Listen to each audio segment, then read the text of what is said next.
Union budget अगले महीने 1 तारीख को पेश होने वाला है। उससे पहले जो छोटे रिटेलर हैं या छोटे जो मार्केट में दुकानदार होते हैं उनको काफी इससे उम्मीदें रहती हैं।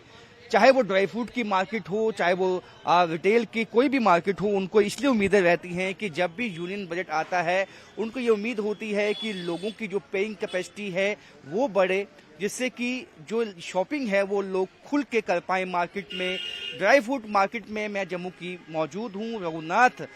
मार्केट है, ये बहुत ही विख्यात मार्केट है और यहाँ पे काफी संख्या में जो है माता वैष्णो देवी के श्रद्धालु और एवं कई सैलानी यहाँ पहुँचते हैं। आप देखिए कि सुबह सुबह का वक्त है, लेकिन यहाँ रश जो है वो लोगों का काफी रहता है, तांता काफी रहता है। जो यहाँ के शॉपकीपर्स हैं हमेशा से ही बजट पे काफी उम्मीदें लगाए रहते हैं, क्योंकि इनको उम्मीद रहती है कि जब बजट आएगा तो कुछ टैक्स जो हैं वो कम होंगे ड्राई फ्रूट पे या बाकी जो प्रोडक्ट्स हैं। इनसे ही हम जानेंगे, हम आज शॉपकीपर से भी बात करेंगे और इनसे जानने की कोशिश करेंगे इनको क्या उम्मीदें हैं इस यूनियन बजट से। मेरे साथ यहाँ पे जो साबिका जनरल सेक्रेटरी हैं रघुनाथ मार्केट के, मदन जी मौजूद हैं। मदन जी, अगर यदि आप हमसे बात कर पाएं कि इस यूनियन बजट जो कि 1 तारीख को पेश होने वाला है, आप लोगों को जो कि रिटेल में सामान बेचते हैं, शॉपकीपर्स हैं, उनको क्या उम्मीदें हैं? देखिए, ये कि हर साल हमें ये उम्मीद रहती है कि गवर्नमेंट की तरफ से जो मिडिल क्लास जो तबका है, जैसे व्यापारी हैं, छोटे व्यापारी हैं, तो उनको कुछ इस तरह से इंसेंटिव्स देने चाहिए। जैसे हमारे यहाँ पे जो आप टैक्स का जो देखेंगे आप, तो अलग अलग चीज़ों के ऊपर अलग अलग तरह का उनका जीएसटी का वो है,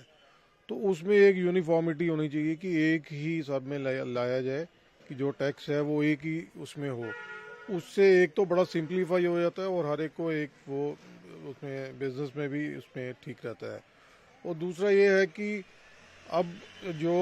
मिडिल क्लास को चाहिए कि उनकी जो 12 लाख उन्होंने किया हुआ उसको भी थोड़ा सा बढ़ाना चाहिए ताकि उसमें टैक्स में थोड़ी राहत मिले।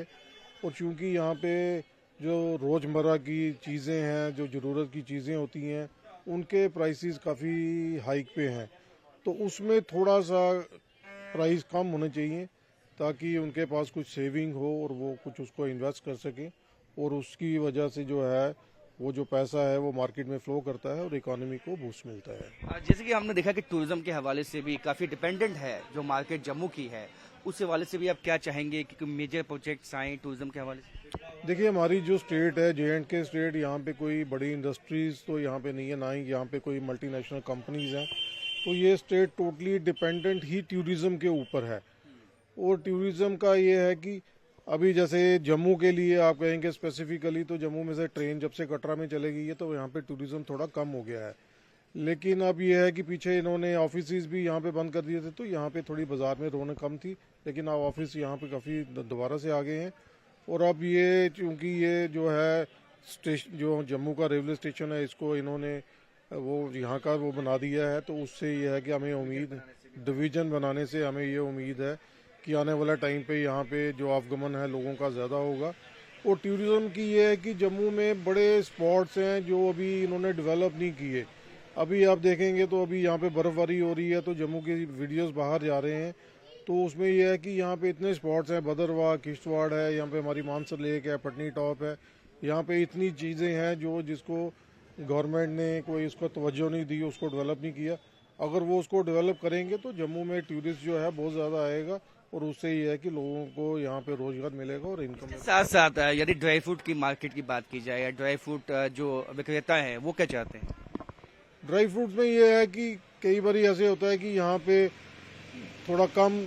बारिश हुई या किन्हीं वजहों से मौसम ठीक नहीं रहा, तो उसकी क्रॉप जो है थोड़ी ख़राब हो जाती है और वो फिर उसके जो है प्राइसेस बहुत ज़्यादा हाइक हो जाते हैं।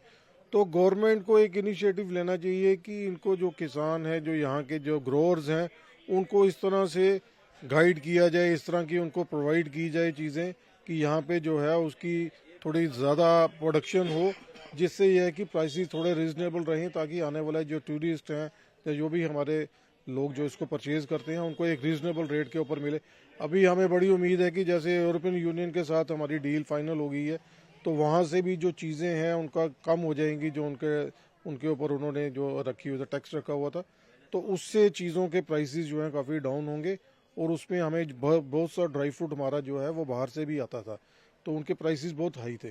तो अब उसको जब प्राइस कम होंगे तो उसमें आने वाले दिनों में हमें हो सकता है कि काफ़ी अच्छा बिजनेस मिले। तो देख सकते हैं कि यूनियन बजट से भी काफी उम्मीदें हैं और जो यूरोपियन यूनियन के साथ एक एमओएस साइन हुआ है उससे भी एमओयू साइन जो हुआ है उससे भी काफी उम्मीदें हैं। आप देख सकते हैं कि ड्राई फ्रूट मार्केट में जो है काफी रश जो है वो जम्मू से रहता है, क्योंकि यहाँ पे भी ड्राई फ्रूट की जो यहाँ पे इन जो पैदाइश होती है, जो